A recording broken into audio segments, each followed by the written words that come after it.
on the air. A very good evening to you. Good evening, ma'am. I'm happy that you're still on the television Thank and you. enlighten us with what some of the things we don't know about. My contribution tonight is I'm very much disturbed over the weekend. I read an article where this young lady lives at the Seawall Bandstand. Oh, yeah. And I wanted to know what the Ministry of Labor would be doing because they're supposed to be taking care of persons like that because she's not mentally retarded. Yes. Because I could remember when there was an incident where those children over the river were wandering, the Minister Bibi Shadiq went and looked for them and somebody, I think, build a home for them or find home for them. That's true. I'm wanting to know because she said in our interview to one of her sons is at the dropping center, what about the other rest of the children? Why the ministry, they have a home on the East Coast? Why the ministry can't do something about that? The home on the East Coast, I'll tell you what I found out about the home on the East Coast.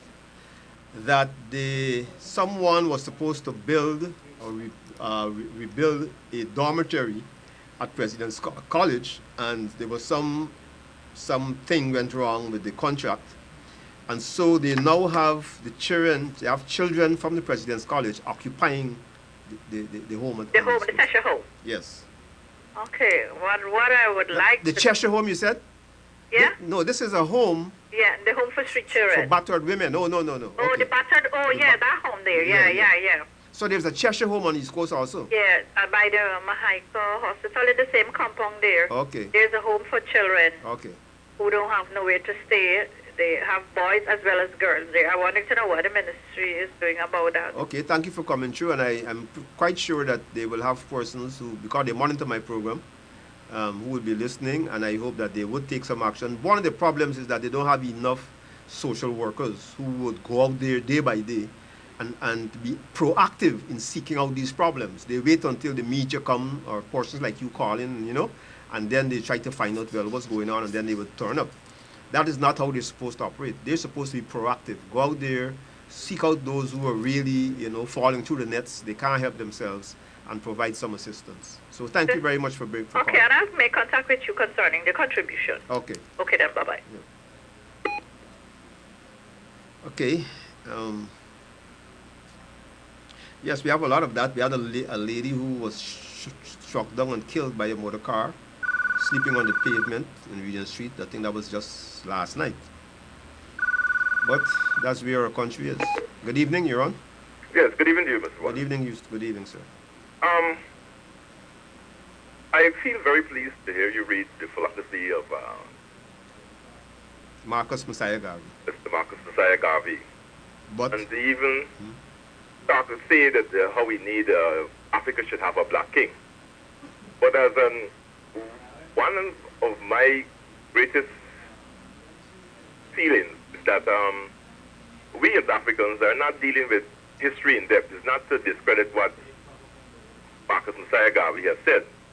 But I think even though we are mentioning Ethiopia as having a king through this period in time we known as Haile Selassie or what have you, Ethiopia's history is much deeper. And yeah, but we can't discuss that here. Yeah, I understand what you're saying, but what I'm saying to you is this: that we should, as a people, to find our way is to look beyond the modern religions and the modern concepts that is here, and look to the most ancient one, the one of antiquity, where we were once one empire.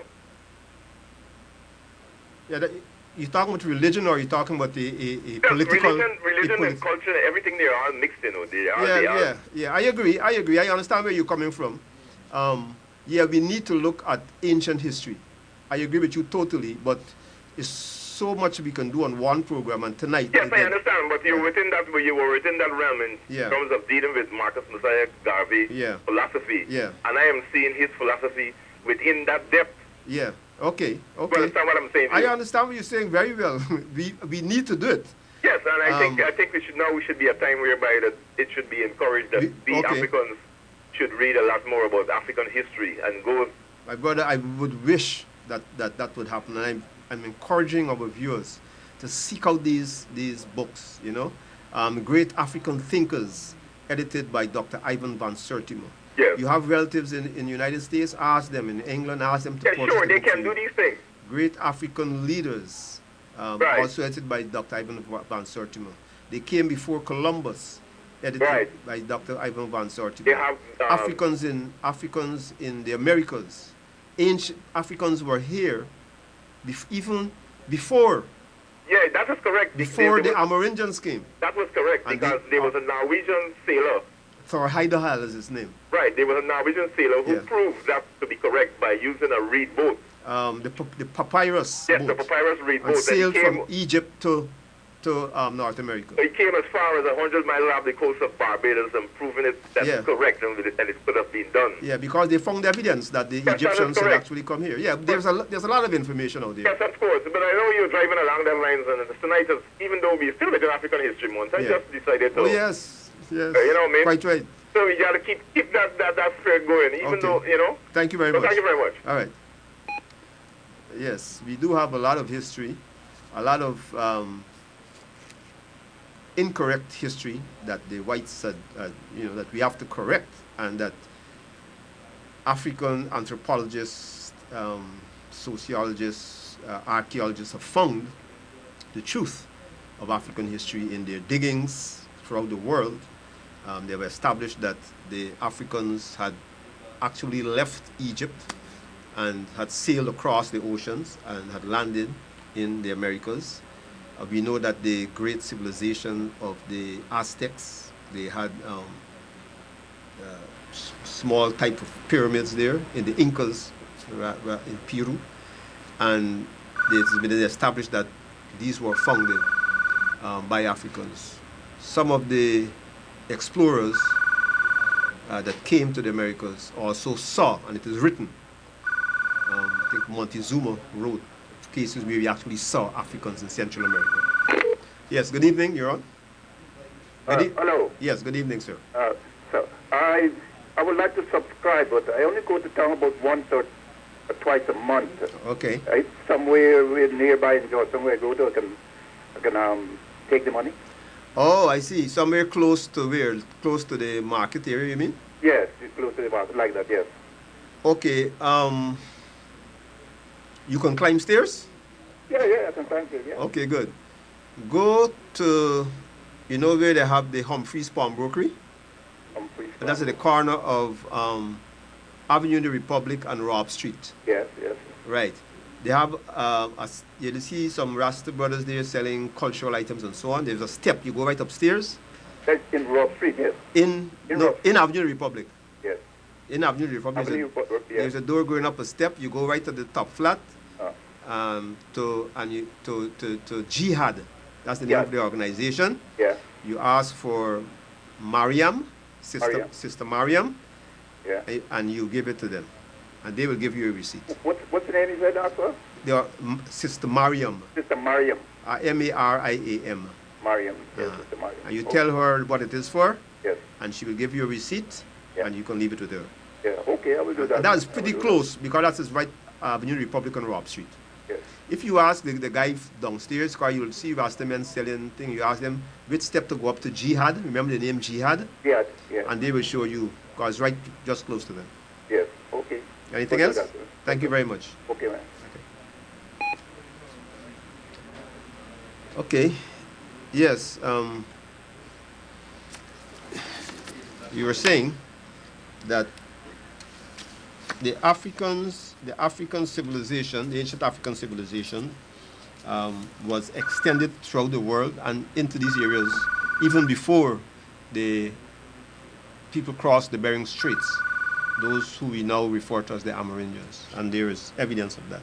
Good evening. Sorry, lost that call. Yeah, there is evidence of that movement of Africans to the Americas. Yes, good evening. Hello? Yes, good evening, sir. Good night, brother.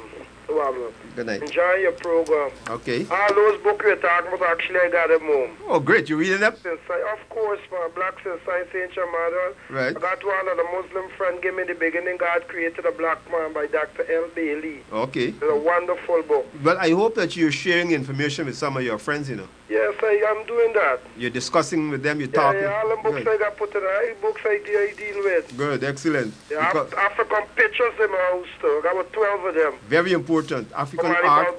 Come right down. Everybody, you name them, I have them in big. Good. Yeah. Excellent. I Excellent. enjoy your program. Yeah. Thank you. And if you would like to make a contribution, you know, you can come down to the station. Yeah. Because it's monthly now. We need to leave your name. Mm-hmm. And if you could afford it. If you can't, well, you can't. Yeah. All right? All right, brother. Okay, Thanks good. a lot. It's good to know that. Yeah, remember these books you can get them overseas. They cost usually between $20 to $25 US each. You can get your relatives to buy one. Yes. Good evening. Yeah, sorry to be back on the line again now. Yes. The last caller to tell you that he had all of these books. Mm-hmm. Very pleased to hear somebody is having those kind of collections. I'm also having a collection. This is why I could make certain points on the air as it relates to African history. All right, good. Let's get somebody Yes, else. I understand, but I want to also pledge my support. Okay. From down to the station? Yes, it would be more convenient for me to deal with you from that end. Okay, this is on Mandela Avenue. Yes, okay, that's good. correct. Thank you very much. All right. Good evening, you're on. Good evening. Okay.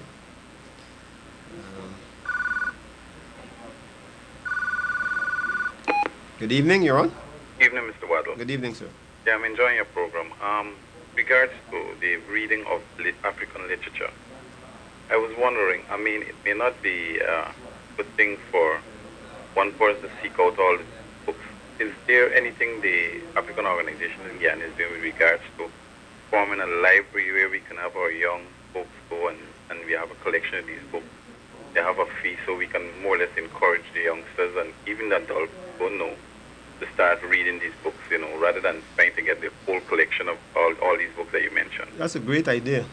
What we need to do is to identify places within communities, whether they be community centers, homes, Yeah. people who may have some section of their home, maybe a bottom flat that, you know, or even if it is not enclosed, that if they will offer it. Mind, yeah? Yes, it begins in the mind. I agree with reading you. and you more or less Stimulate the mind, you know, and you move from there. Yeah, we need, then probably what we need to do then is to begin to look towards identifying an organization or forming one, or, you know, identifying one or forming one and giving them the resources to bring in all those books. Well, I would wish that you continue to advocate that on your program. Okay. You know, I'm sure you will get the support. Okay, good. Okay, thank you. You will be one who will support. Right, indeed, and I will make a contribution at the Channel 9. Okay, good. Thank you. Thank you. Yeah, excellent idea. I think that it all begins within, you know. The Christianity, Jesus said, first take the mote out, the beam out of your own eye before you try to take the mote out of your brother's eye. Man, you know, you have to love yourself before you can love others. Good evening. 1 second, hold. Good evening, Mr. Waddell. 1 second, please. In Islam, it is said, God will not change, Allah will not change the condition of a people until they first change the condition of their hearts. So it all begins with the self. And reading these books do help you to know yourself, to cleanse yourself, and to begin to reach for the highest good. Go ahead, ma'am, you're on. Yes, good evening again. Good evening. I'd like to support a caller who was talking about getting the books. The books. Okay. Okay, and I'd also like to see, I don't know if somebody can print a leaflet or something with the African inventors and the things they invented. Okay, yes, I have a book on that. Yeah, 1,000 African inventions or something like that. And where can that be had? Well, as you say, we will have to set up some system, because, you know, you can't just lend out these books and then the next, you know, you don't get them back. Yeah. So we've got to set up a system. I've got to talk to people who will be more knowledgeable about that kind of thing. And I definitely will bring somebody on air and discuss it, and then perhaps you and others who are interested can begin to contribute. Yeah. Whether you have some space in your home, as I said, or you want to use a part of your downstairs, which may be not be enclosed and may be available, or you know some center in the community. You may know someone or some community building that could be used. What we've got to do is to begin to put books in our communities and have persons there who will be able to help people. Because some of us may not be able to read as well as others. And I think what we can do is do a kind of partnership thing where you have the one who could read sitting with one who cannot. And eventually what happens, because I've seen persons